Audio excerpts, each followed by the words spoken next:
Okay, the wire that I'm going to talk about a plug that's on the generator, but I wanted to show you roughly the size of the wire that was originally hooked up to it. The wire right here that's on this switch, which just fell off the switch, that's how thin this wire is. That's maybe a 24. I mean, it's really, really thin. It just broke off the switch. It's that thin. That's the wire that was on there. Now I couldn't go real heavy because of the plug itself. So I went with this gauge wire here, which is a 12 gauge. No, I'm sorry. I think it is 14. I don't want to lie. No, it is 12. Okay, 12 gauge. And I was able to get that on there. So that does help a lot. Now, why? Because the charger that came with that was one of these. And the plug, which plugs into the spot that I'm going to show you in a minute. So that's where we're at with that. So hold on just a second, and we're going to go out there.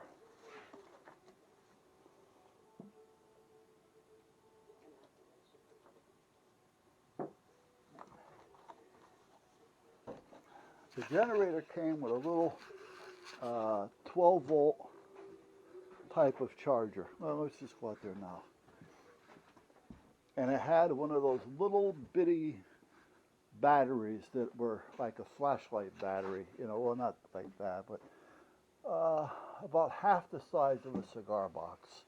One of those gel sealed batteries. And you had to plug it in order to charge it. I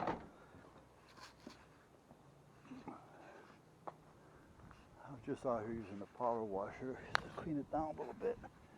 So meanwhile, you would take that thing inside that just shows you the charger, and you would plug it into here and plug it into the wall or 110 outlet, and over 3-4 hours it would charge your battery. Or if you did it every day for 10 minutes or so, it would keep a trickle on it. But this is where it did. Now, if you ever had to jump the battery, one is you couldn't get to it. Two is this would never handle it because of the wire size that was there. So that little wire, I replaced it with that larger wire. So it was a 24 gauge, I believe. I changed it to a 12. So I doubled the thickness on it. Now the battery used to sit inside here. In order to get to the battery, you had to take the tank off, the side plates off, go nuts. That's the only way I found it to be, to get to the battery, because the battery had gone dead and it just wasn't working. Even with the charger overnight, it didn't charge. So while I had it all apart, I put these banana plugs on here. So I have a cable over there that plugs into this, red and black, and it's hooked up to a solar panel, a 50-watt solar panel. It gives me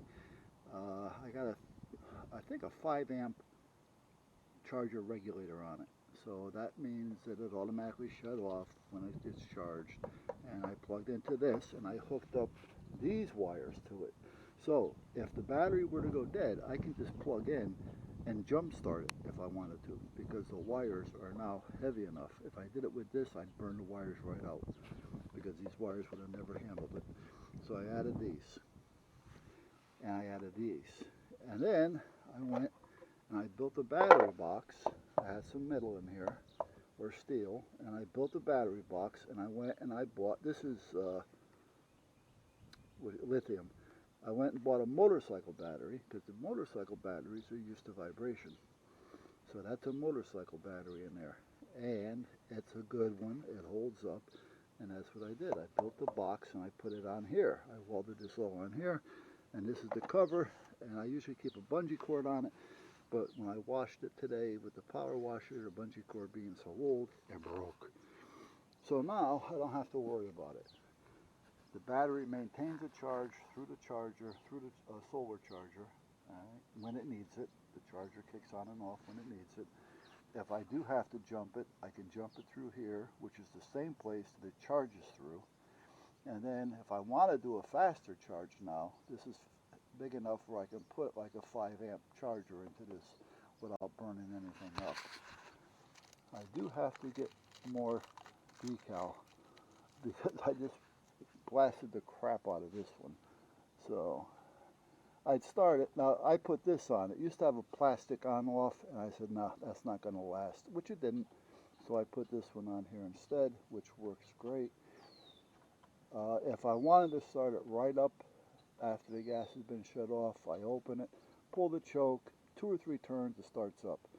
If I just open the gas and let it sit for 2 or 3 minutes, hit the button, starts right up without the choke. So, you know, once the gas has enough time to get into the carburetor, it's all set. Now I changed the filter, I changed the oil, I changed the fuel, I cleaned out the tank, and right now it's running great. So we're all set. This is a 10,800, 8,000 continuous. So this thing will, actually it does, it has. It runs my house and my shop. So this is where I had it as a temporary hookup, and then I just forgot about it and left it here. But there's the solar charger panel, and under here is the charger, and down here are the banana plugs that usually plug in to the unit. Now right now these have voltage on them, so I don't want these two to touch, because if they do, it'll be a short and we get a spark and it could blow something. Now this is going to get torn down, because this was only put here to get me through one winter real quick to get it hooked up. And then it just sat here and sat here and sat here because it kept working, so why change it? You know, well, it wasn't working, because now when I had to fix it, I couldn't get the door open all the way.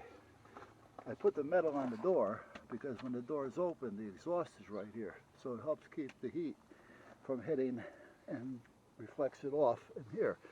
I had to put a bigger box here because I ran 6 gauge out to the shop, as well as where else did I run it?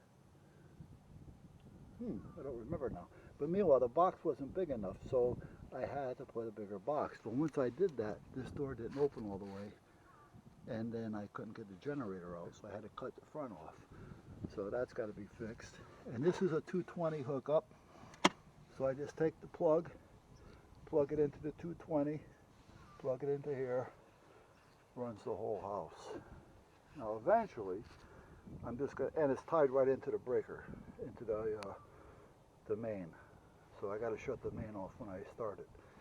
Eventually though, this is all going to be part of and in a box. I want to get down to the metal shop and pick up a couple pieces of diamond plate and actually weld a nice little small fit, insulate, and exhaust, so it'll look a little sharper. I wanted to put it over here in this little corner, in this nook, but that's right next to the bedroom window, and if I can't make it quiet, I don't want it there. Over here, when it runs, we can't hear it. So that's what I did with the generator. I changed the battery to a motorcycle battery, had to put the box on it, changed the charger wire from a 24 to a 12 gauge wire, added the banana plugs that has number 10, so I can use it for jump start, and I added a new gas valve. And now it works fine. And I didn't have to do anything with the carburetor. So far, yesterday I had it running, it ran until I shut it off. So like I said, I drained the gas, put some fresh high test in there, a couple ounces of mystery oil, and then I